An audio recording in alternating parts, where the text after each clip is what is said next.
So what we're going to do tonight is we're going to kind of finish up the Abraham narrative just for a few moments. And the slides that you're going to look at first were on last week's handout that I sent to you. I'm not going to spend a lot of time on this. We wanted to move ahead to Jacob and the narrative that we find in Genesis. Next week, we want to talk about the Joseph narrative. And then 2 weeks from tonight, I want to talk just for a few moments about how Genesis shows up in the historical books of the Old Testament. So we'll take a look at some of those things that are found in Joshua, Judges, and so forth. Then we'll close this particular study and we'll move into something new as we get toward the end of the summer and into the month of September. So last week we were talking about Abraham, and we had just come up to the part where Abraham believes that God told him to sacrifice Isaac. And of course, we know that Isaac is this child of promise. We talked a little bit last week about how the Abrahamic covenant seems to be equally applicable to both Isaac and Ishmael. But after Isaac is born, what we find is there's some parts in the text that shows the improbability of this happening. The first thing we see is he's named Isaac, which in Hebrew means laughter. And Sarah finds herself laughing that they could have a child at such an old age. What we find, though, is his birth sets some other things into motion. And after he's born, Sarah takes the opportunity to banish Hagar and Ishmael, and God intervenes on their behalf. Now, after a certain amount of time has passed, it seems as though Isaac is a young man. And so he's possibly in his teenage years, maybe even into his early 20s. We don't know. But in chapter 22, we find that Abraham believes that God told him to go to Mount Moriah and sacrifice Isaac. And we saw last week already that Abraham was considered a law abider because he took the sign of the covenant circumcision. He had his family circumcised as well. And then we see that he is kind of following the law that comes later. And I'll show you on the next slide that he's really kind of following the law of the firstborn. And just hang on to that for a moment.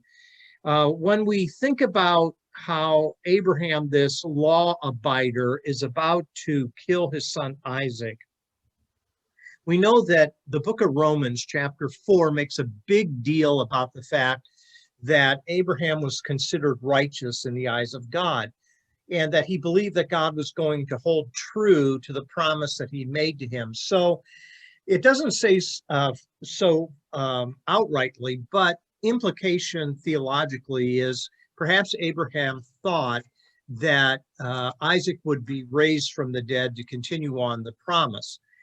What we find is that Abraham passes the test, unlike Adam in the Garden of Eden. And the unnerving part of this whole episode, I think, is two things. Number one, Abraham's willingness to sacrifice his child. And number two, couldn't God have given Abraham a different type of command as a test? We're told in 2 Kings 16:3 that God hates child sacrifice. So why would God require this? So Abraham is about to sacrifice Isaac when God intervenes and does provide a ram that's caught in a thicket. But the question that rolls around in my mind is, why would Abraham do such a thing?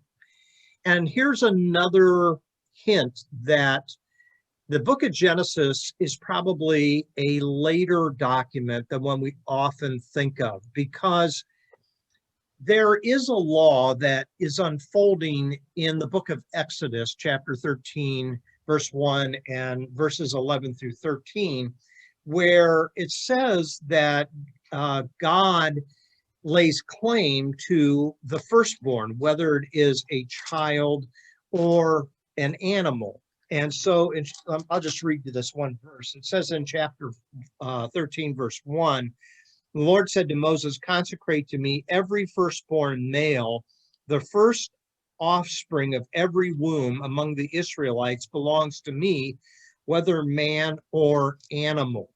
And so this is something that will be kind of a part of Torah law.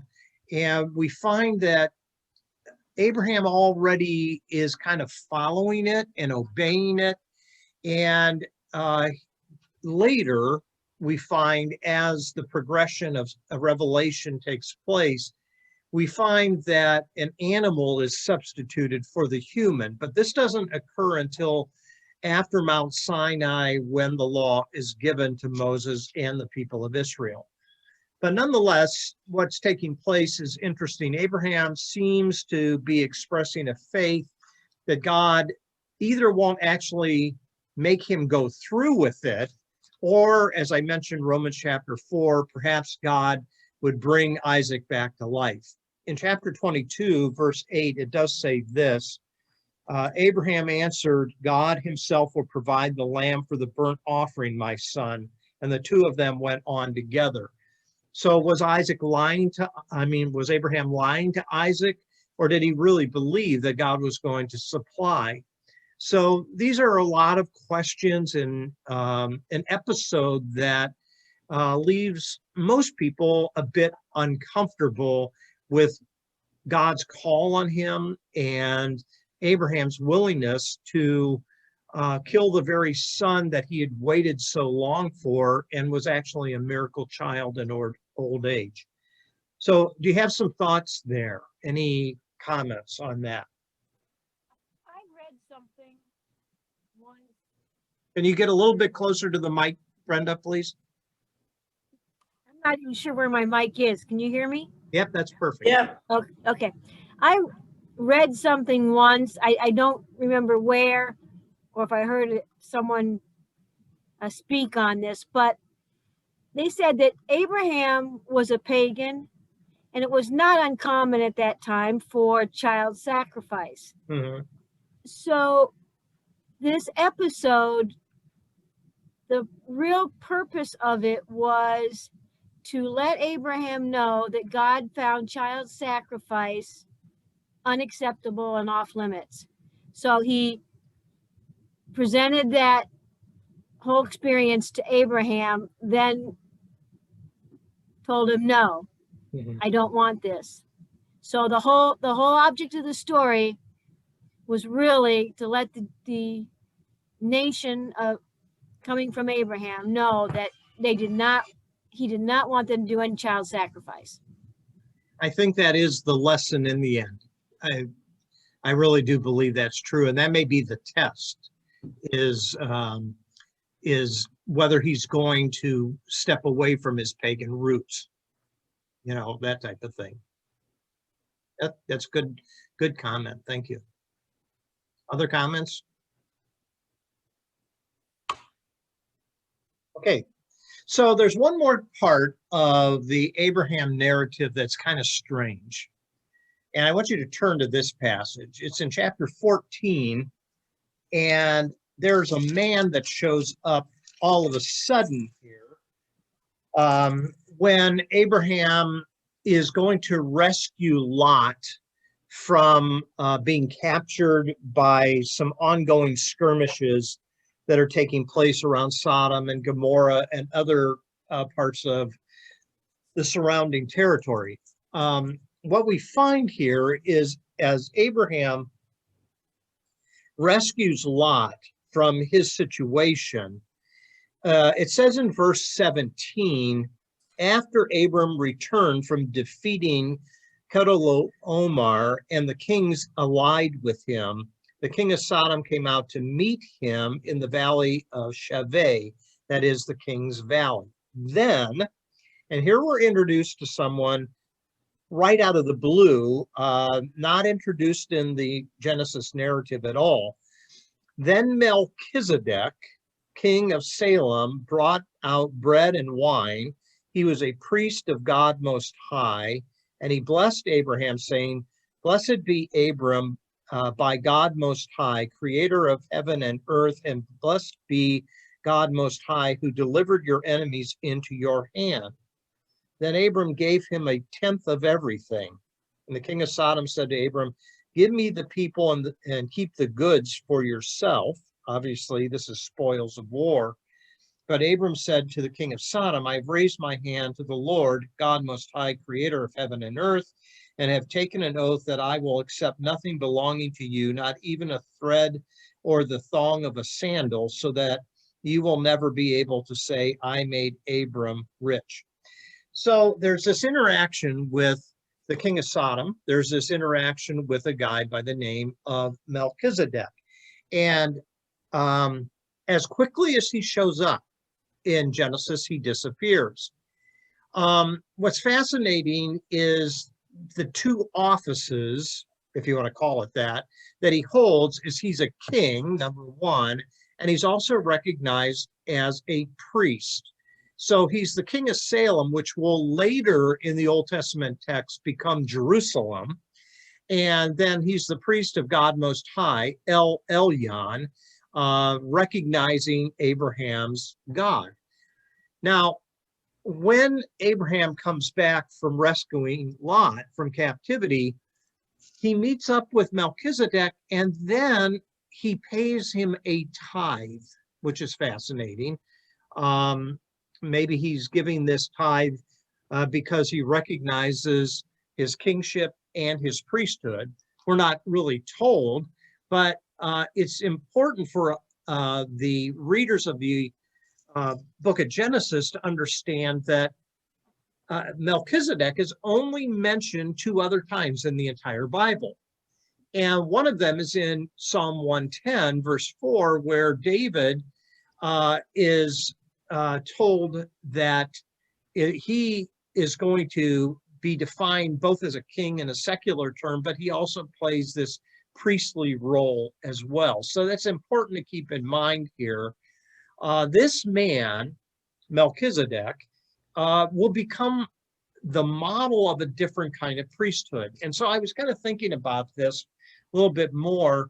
When the land was divided up among the sons of Joseph, which that's our narrative for next week, it's interesting that the tribe of Levi, which is the priestly tribe, is not given any land territory. But what we find is that the tribes that go into captivity, the 10 tribes to the north, they go to Assyria and they never return. The 2 tribes to the south are Judah and Benjamin. They will go to Babylon for approximately 70 years, and a remnant of theirs will return to Jerusalem. So I was thinking maybe the importance for the nation of Israel was to establish a different line of priesthood, because we're not real sure what happened to the tribe of Levi through these invasions and these captivities. And perhaps what we see taking place, both in Psalm 110, verse 4, is trying to show that it doesn't have to be a Messiah that comes, that carries both the kingship position and the priestly position, doesn't have to come from the tribe of Levi. So having said that, go to the book of Hebrews, chapter 5, just for a moment. Keep your thumb in Genesis and go over to the New Testament, Hebrews chapter 5. In Hebrews chapter 5, Melchizedek reappears, and he will appear in chapter 5, and he will appear in chapter 7 of the book of Hebrews. So in chapter 5, it says in verse 1, every high priest is selected from among men and is appointed to represent them in matters related to God, to offer gifts and sacrifices for sins. He is able to deal gently with those who are ignorant and are going astray, since he himself is subject to weakness. Now, hang on to that thought there, that he is selected from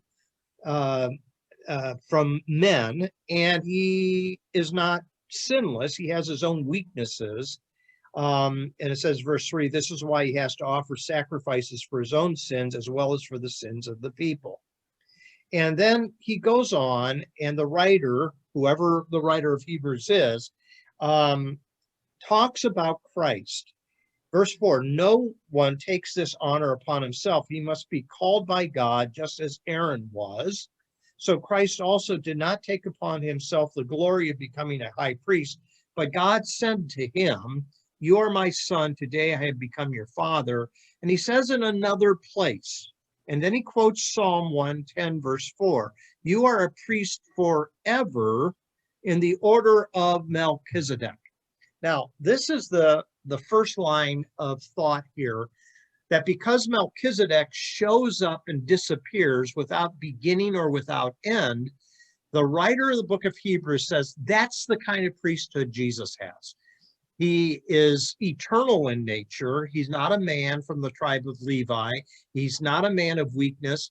And he's not like the priests from the tribe of Levi that has this tendency to die. In other words, it's not a priesthood that is residing in one person forever, because they're human. So with that, he then skips in chapter 6 of Hebrews, and then reemerges to Melchizedek in chapter 7. And it says here, look at chapter 7, verse 1. This Melchizedek was king of Salem and priest of God Most High. So two offices are combined there. He met Abraham returning from the defeat of the kings and blessed him, and Abraham gave him a tenth of everything. First, his name means king of righteousness, then also king of Salem means king of peace. So it's this idea that he carries and embodies this idea of both righteousness, doing what's right, and establishing peace. But look at verse 3. Without father or mother, without genealogy, without beginning of days or end of life, like the Son of God, he remains a priest forever. It seems like the writer of Hebrews is trying to make the case that we need a better high priest than the Levitical priesthood. Jump down to verse 11, same chapter. If perfection could have been attained through the Levitical priesthood, for on the basis of it, the law was given to the people, why was there still a need for another priest to come, one in the order of Melchizedek, not in the order of Aaron? For when there is a change of the priesthood, there must also be a change of the law. And there's the other thing. Because he's a priest after a different order, people are no longer under the Old Testament Mosaic law. They are following a better law as represented in Christ. Verse 12, for when there is a change of priesthood, there must also be a change of the law. He of whom these things are said belonged to a different tribe, and no one from that tribe has ever served at the altar. So there's a change that's going on here, taking out the Levitical priesthood and establishing a different type of priesthood. All of that is based on that short little paragraph out of Genesis chapter 14, which I just find remarkable that it becomes such a big deal in the book of Hebrews. But here's this mysterious Melchizedek that becomes an important part of the New Testament fulfillment of the law and the replacement of the Aaronic priesthood from the tribe of Levi with Christ. So I just wanted to mention that because, you know, that all of a sudden shows up in Genesis and it's out of the blue. I mean, where did that come from? I mean, it's just kind of, and it's inserted at a place where Abraham now has to rescue Lot from a situation that he's in. And Abraham somehow recognizes that Melchizedek is greater than he is. And that's the whole purpose of him paying a tenth or a tithe of some of the spoils of war that he got out of this battle. So thoughts there? Do you have any comments, questions on that? That can be a little bit confusing, but you know, it's there in the text, and you know, the editors of Genesis felt it was important enough to kind of prep for the future. And in my mind, I'm wondering, is it because the Levitical priesthood went into captivity and did not return? I can't prove that, but it's a question that comes into my mind. Any thoughts or comments there?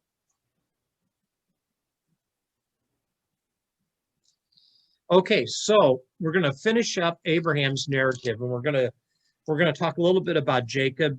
And if we get through all of it, great. If we don't, we'll do what we did tonight. We'll come back to it the beginning next week.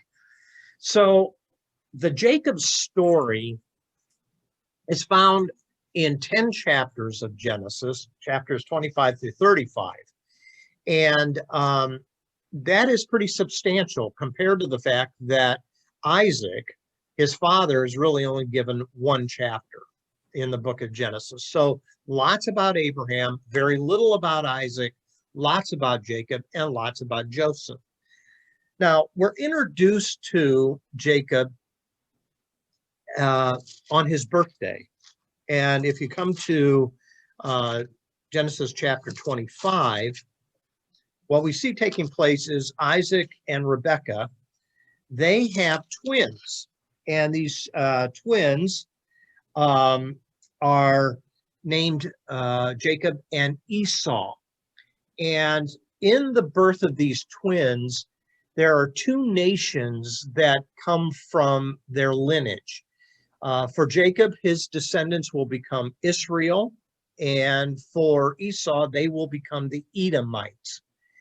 Now, I think you know pretty much the basis of the Jacob-Esau story. You know that even when they are born, what we find is they have a different complexion to them. One is smooth, one is hairy. Look at verse 24. It says here, when the time came for her to give birth, there were twin boys in her womb, and the first to come out was red, and his whole body was like a hairy garment. So they named him Esau, and Esau may mean hairy, but eventually it will mean Edom. Then it says here, verse 26, after this, his brother came out, and then we're given an extra explanation here. With his hand, he was grasping Esau's heel. They're already at conflict in the womb. So he was named Jacob, and Jacob means to grasp the heel. So I think of Native Americans. You know, you think about some of the names that you read about in Native American history, Sitting Bull. You know, the event becomes the name. And that's what happens here with Esau and Jacob. And what we find taking place is this becomes the setup for two groups of people that's going to have an important part later in the chapters of Genesis. But what we find taking place is they grow, obviously, and as Isaac gets older, his eyesight begins to go, and he is getting sicker and weaker, and he wants to give a blessing to his sons. And when Jacob and Rebekah hear about this, since Esau is the older brother by whatever, a minute or two, he is the one that would get the blessing of the firstborn. And what will take place is they will come up with a scheme whereby Jacob can get the blessing of the firstborn. And so here we see two different types of people. We see that Esau goes out, he hunts one day, comes back, he's starving. Jacob rigs this thing to say, sell me your birthright. He says, well, I'm starving. What good is my birthright? It's not going to fill my stomach. And so they make this agreement, and Esau sells him by his actions, his birthright. And then when it comes time for Isaac's blessing, Jacob will deceive Isaac by making him think that he is Esau and not Jacob. So Isaac gives the blessing, and later Esau comes in and says, okay, I'm ready for you to give me the blessing. And all of a sudden Isaac wakes up to the fact that he's been deceived, and his blessing has already been given to Jacob rather than Esau, the younger versus the older. And then what we find is that Isaac will also give a blessing to Esau as well, but it's not nearly as prominent of a blessing as was given to Jacob. So that's a lot of the background that we find here. But the setup for all this is what comes later.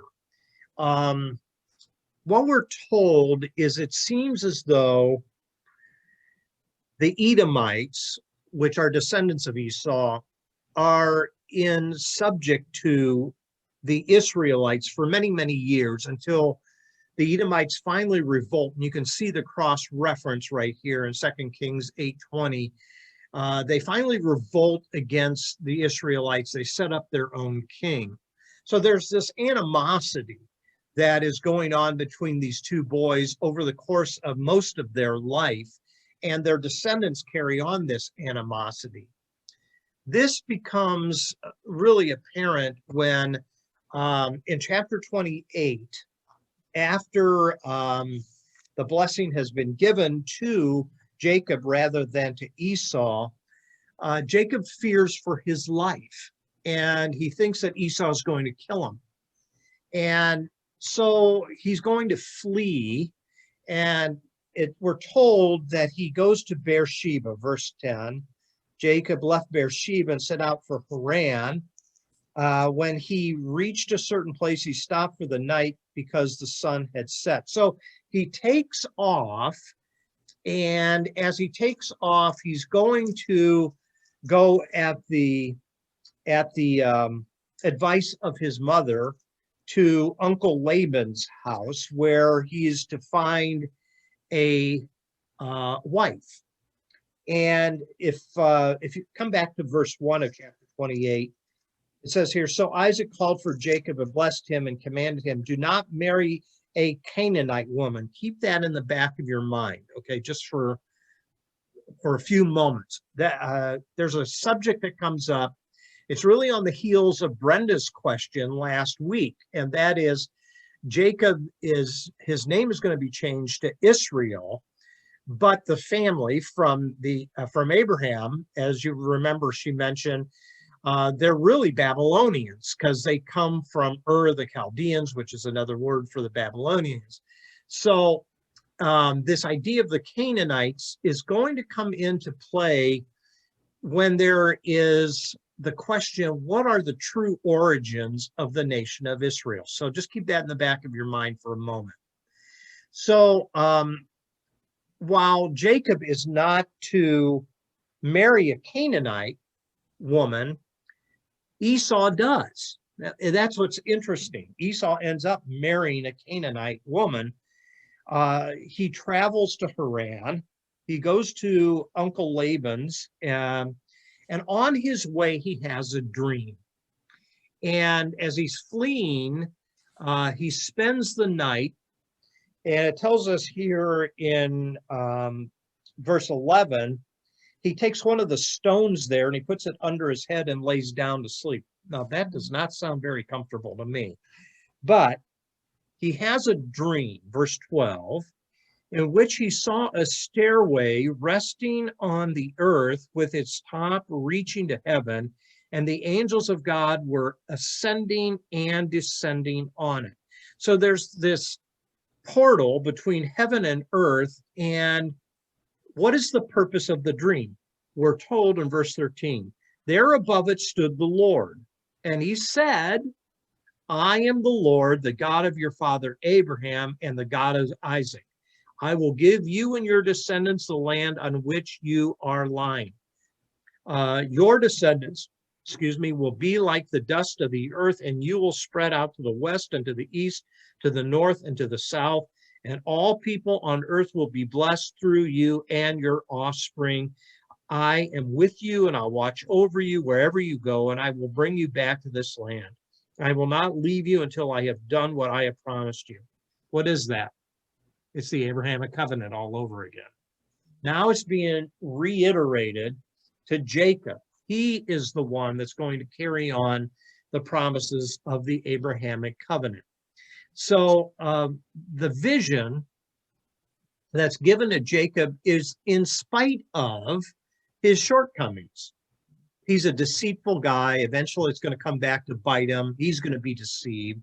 When he goes to get a wife, there's one he really loves. There's one that is given by Uncle Laban. That's the older of the two. And I'm talking about Leah and Rachel.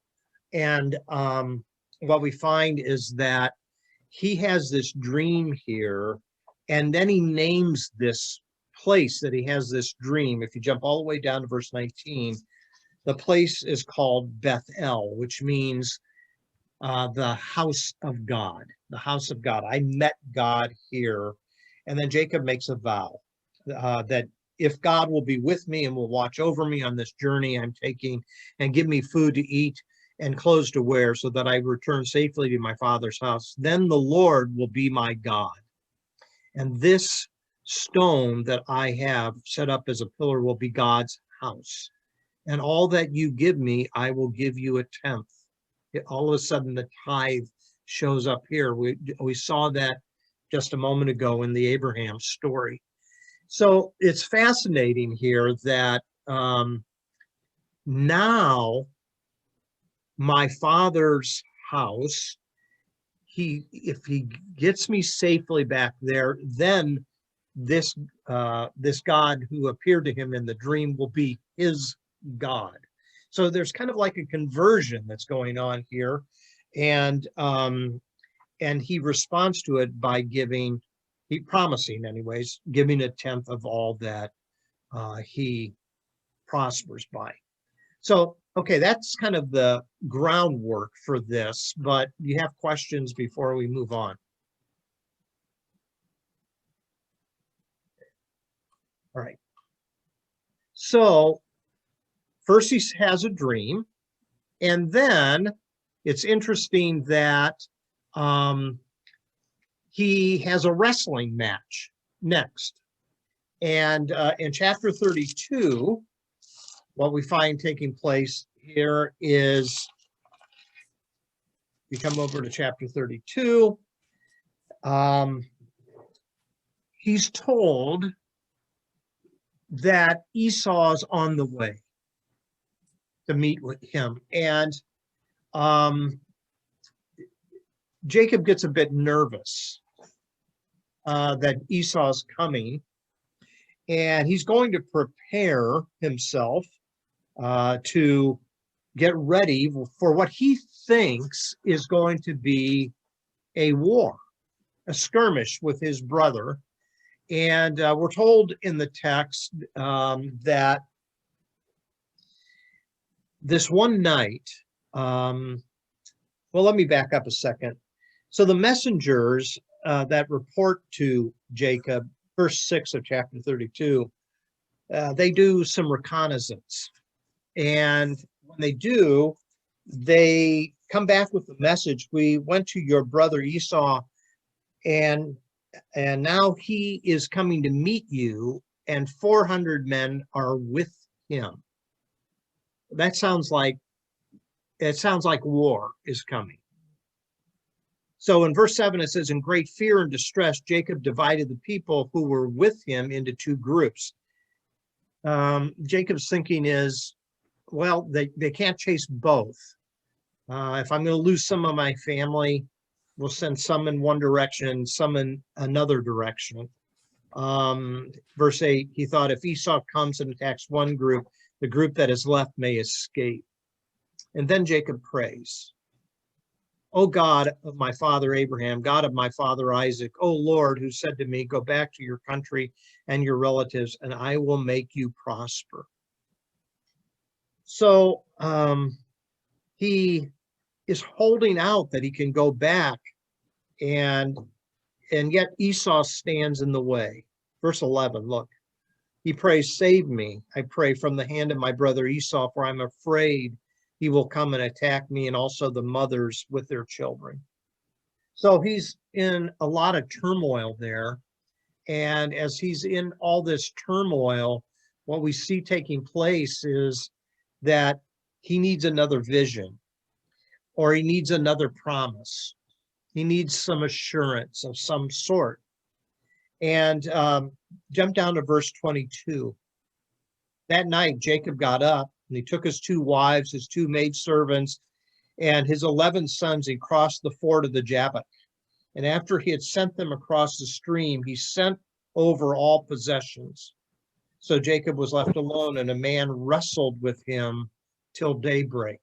So this is that great mysterious moment where, just kind of like Melchizedek, there's this guy that shows up out of the blue in the text. And as he shows up out of the blue, what we find is they wrestle. It says here, Jacob was left alone, verse 24, and a man wrestled with him all night long till daybreak. So we don't know what all of this is about at this point. This guy's another mysterious man in the Genesis text. We find that Jacob puts up a good fight. It seems as though, at least the text is saying, they fought all night long. But when the man saw that he could not overpower him, that is Jacob, he touched the socket of Jacob's hip so that his hip was wrenched as he wrestled with the man. And then the man said, let me go, for it is daybreak. This is just very, very strange, really strange. Who is this mysterious man? And what is happening here? Then we're told that Jacob says, I'm not going to let you go unless you bless me. And the man asks this question, what is your name? Jacob. Now remember, it means one that holds on to the heel. It can mean a deceiver. And then the man said, your name will no longer be Jacob, but Israel, because you have struggled with God and with men and have overcome. His name has changed. And it will be later not only the name of him personally, but the name of his descendants, or this nation that is called Israel.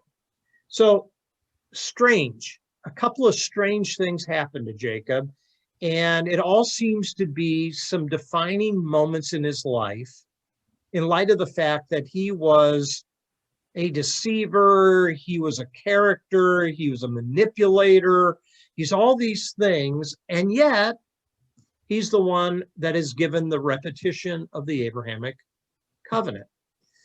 So before I go on to the next text, any thoughts on this at this point?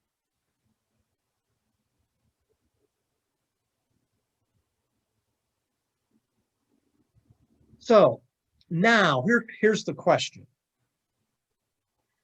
His name is changed to Israel, and the Hebrew Bible, the Old Testament, indicates that this is the start of this nation that is still named Israel to this very day. But is this the start of this group of people? That's the question in scholarly circles. Jacob's name's changed to Israel means, as we mentioned, one who struggles with God. But while that seems to be the self-identification of this group of people who struggle with God, and they will wander and they will wonder their way through the whole Old Testament. Jacob will name this place, just like he did Bethel Peniel, which means the face of God, which is to be a perpetual reminder of this divine encounter that he has. But Jacob will walk here on out with a limp because his hip was touched or broken or injured, those type of things. And it seems as though this becomes the self-identification of this nation, that they're always wrestling with God, they're always walking with a limp, and yet they hold this promise of the Abrahamic covenant of a land and a people. And so finally, after this encounter, Jacob meets up with his brother Esau, and as it turns out, Esau has grown up some himself, and there is no battle that takes place, and there's this reunion that takes place. Esau, it turns out, has done all right for himself, and he has this entourage of 400 that's with him, and Jacob was trying to bribe him. If you read in the text, he sent some gifts ahead and so forth. But Esau refuses them because he's doing fine. So that's kind of where we're left. And then you get into another strange chapter, Dinah and the Shechemites in chapter 34, before it returns back to Jacob. So there's all these interruptions. And the key question, I think, that's important here to ask is, well, what is the identity and the origins of Israel as a nation then? So let's keep in mind Brenda's comment from last week. Abraham was a Babylonian. And then I told you to keep in mind the Canaanites, that they were, Jacob is told not to marry a Canaanite woman. Esau ends up marrying a Canaanite woman. But the Old Testament suggests that Israel originated as a group of migrant slaves who escaped from Egypt, and that's the story that's found in Exodus. It seems as though scholars, though, have been able to trace the origins of the people that settled in the Promised Land, and they're called later Canaanites, from the lowlands as they move up into the highlands of Palestine. So you almost have like a secular accounting of where the Israelites came from, and then you have a biblical accounting, and they don't match up real well. And as a rule, modern scholars don't think that the Bible's account of Israel's early history provides a full or accurate portrait of Israel's origins. So don't let that upset you in any way. It just is that there's more to the story probably than what we're being told here in Genesis, which begs the question, why is the story told the way it is in the book of Genesis? So there are two theories. One is Canaanite origins and the other is nomadic origins. And here's the Canaanite theory, and this is mostly archaeological and historical scholars. They believe that there's a group of people that lived in the lowlands of the Palestine area, and that the Egyptians were very heavy-handed and oppressive in those lowlands, and that this group of people moved north into the highlands of Palestine. And these are the people that then eventually become the Israelites. You see point number 2 here, because the control that Egypt had over these people was very systematic in the lowlands. It was believed that some of the Canaanites that were living in the lowlands migrated up into the hill country to escape Egyptian tyranny. And as they did, what's interesting is that the original Israelites were kind of dropouts eventually of Canaanite society, and were trying to break away from Canaanite culture. So, and even their name kind of reflects this a little bit. The name Israel, E-L, reflects the high position of El, which is in the Canaanite pantheon. So this is kind of the archaeological and historical portrait of how the Israelites moved to the highlands.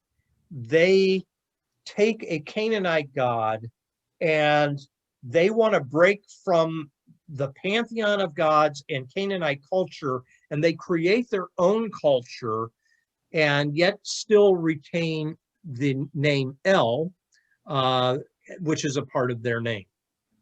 Now, what we just read about Jacob, it comes at the beginning of more of what's called the nomadic origin or the nomadic theory. And in the Bible, there appears to be no memory presented where Israelites originally hailed from the Canaanite lowlands, but the story begins with Jacob, and his family eventually goes to Egypt. Remember, what we will find is Jacob sends his sons to Egypt because there's a famine in the land and they need food. So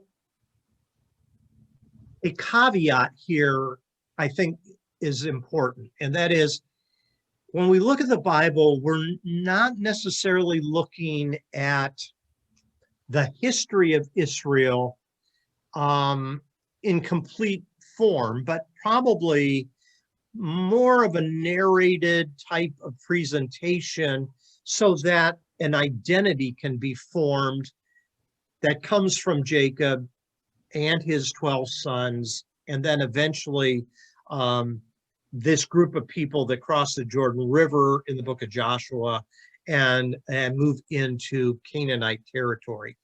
So it's a little bit complex.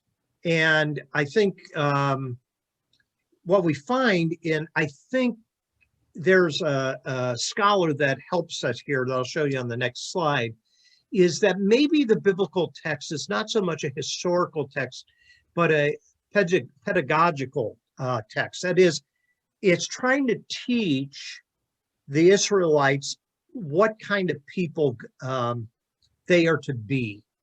And it begins with Jacob, it continues through the 12 sons, and then eventually into this land.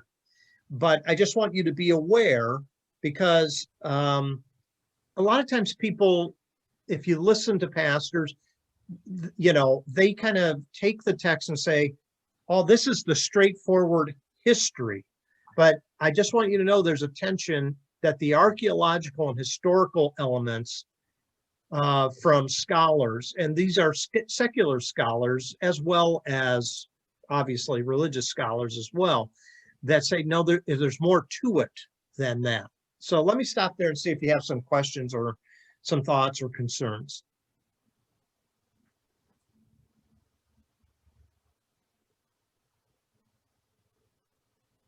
So here's my take.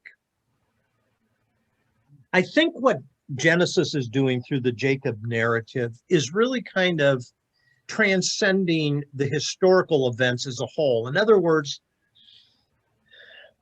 there's always a history within history. And what I mean by that is, when you talk about the history of our own nation, you could talk about the frontier. You could talk about the colonies. You can talk about Native Americans. You could talk about those who headed west to find gold. In other words, how our history looks probably depends upon what lens you're looking through. And I think that's probably true with all history. Every history has kind of sub-histories to it. And I think what we have here in Genesis is a sub-history for a particular purpose. And the particular purpose, I think, is to create the identity of what an Israelite really is. They start with Jacob, go through the 12 sons, and then when you find a group of people coming back from Babylon, they've been there 70 years, their children obviously grew up in Babylon. They are accustomed to the culture of Babylon. What is a good catechism, I guess, that will help them to become true Jews again? that are faithful to God and are keeping the covenant, number one, and the law that is given later on. So these accounts probably reflect more of a later monarchical period that has developed over a long period of time. And what takes place is the biblical account is looking through a particular lens. And the most important part of what we're looking at is to reestablish Judah and Jerusalem as the capital and the line of David as the kingship, so that they can reestablish that which they lost in captivity. Does that make sense, or have I lost you 45 minutes ago?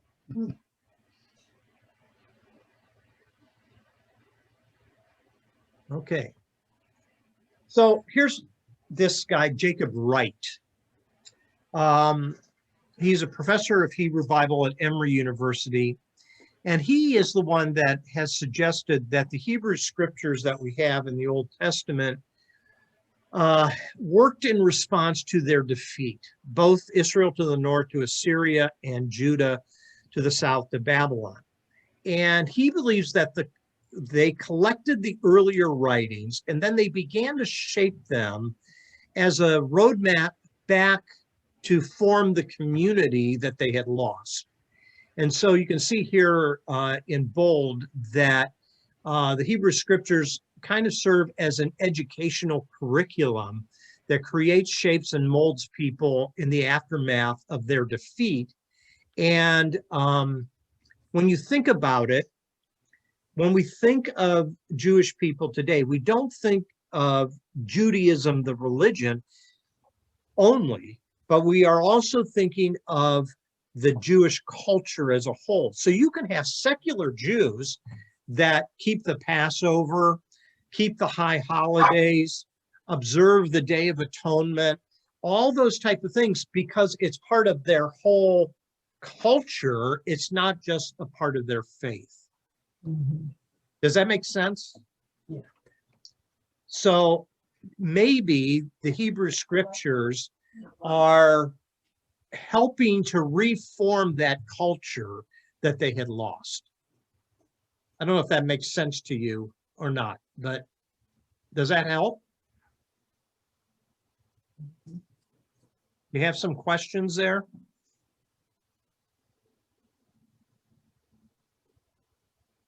So that puts kind of a new light on the whole Jacob narrative, doesn't it? It's not just kind of a simple, straightforward history of the nation of Israel. It's very specific to get people later back on track to the Abrahamic covenant, to the type of people that they are revealed to be through the law that is given to Moses and so forth. Well, it's something for you to chew on, right? And to think about. Yep. And, you know, you can think about that, and you'll need to rethink about that several times because you won't get it the first time through. But it's, I just wanted to show you that it's a fascinating book, the book of Genesis, and what it does and what it sets up for later. We were watching a show last night.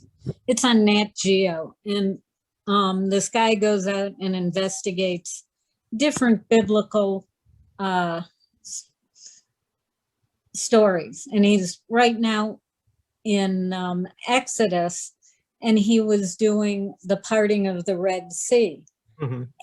He found stuff that showed that it could have been the Reed Sea. Mm-hmm. And he went back and he proved it scientifically that the Israelites could have crossed at a totally different spot, mm-hmm. you know, going a more direct route. And because when the winds really blow hard, it separates this kind of very shallow lake, mm-hmm. that has a lot of reeds going. Mm-hmm. Kind of an interesting little series. Yeah. I think you can gain a lot from programs, whether it's National Geographic or the History Channel, sometimes Christians dismiss that type of thing and say, oh, that's just a secular way of looking at it. But they provide a lot of research and they provide a lot of good thinking. And it doesn't diminish our faith one bit. It just helps us to understand the complexities of when you're dipping your toes into ancient history. There's a lot to it, and it's not an easy thing to, to come to a conclusion on. But it's one of those things that, it helps us to understand that the Bible is doing something very specific and kind of sits as a subset of world history as well, and that's fine. Doesn't bother me a bit, even if some things are found or said that I've never thought of, or potentially could be a threat to what I've been taught, or that type of thing. So it shouldn't scare any of us, really. It's just one of those things that it helps. It's knowledge, and it helps. That's what I liked about it. It actually proved that this situation did happen. It may have not been what we call the Red Sea, but the situation actually could have happened. Yeah. And here's another thing that's kind of interesting about, since you brought up that that particular episode, is the only place that we're really told about the Exodus from Egypt is from the scriptures. That none of that is recorded in any Egyptian history. So it's fascinating that something that traumatic could be omitted from the Egyptian archives. But it's I'm not saying that it didn't happen. All I'm saying is the Egyptians didn't record about it. And the Ten Commandments said that the Pharaoh at that time had it stricken from the history. Yeah, that could be. Yeah. Well, you think about sometimes things that make a nation look bad or embarrassed. Could it some things have happened that are washed aside so that it doesn't look bad, upon the country or whatever. So that's very possible. Other thoughts, other questions?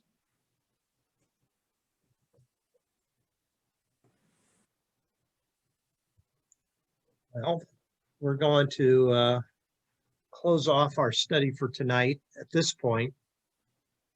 But chew on that stuff, and if you have some questions that come up during the week, we can start with those next week before we get into Joseph. Okay, this is your last chance. Any last comments or questions? All right, very good. Well, thanks for hanging in there, because Thank you. it's kind of tough sledding sometimes, but you've done well. So, all right, we'll see you guys later. Okay, have a good week. Good night. Take care. Bye. Bye-bye.